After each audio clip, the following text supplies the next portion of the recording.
Jutotul pe lângă apă, aici au auzit la zgomot, că sunt aici două suporturi, s-a făcut pe pietre.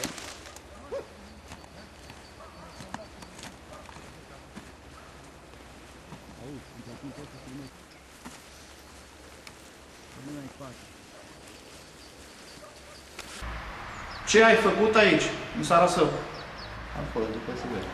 Și pe unde le-ai trecut? Acolo, de lângă apă. E unde e de lângă apă? Lângă apă, e Sarasău, pe marginea râului. De unde ai știut drumul? Păi mi-a explicat, Cine? în rus. Da? Da. Ai mai dus de acolo? Nu.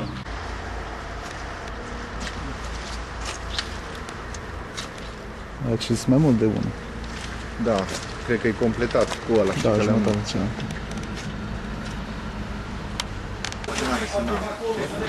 Este mai lung decât un box, normal. Desfășurarea la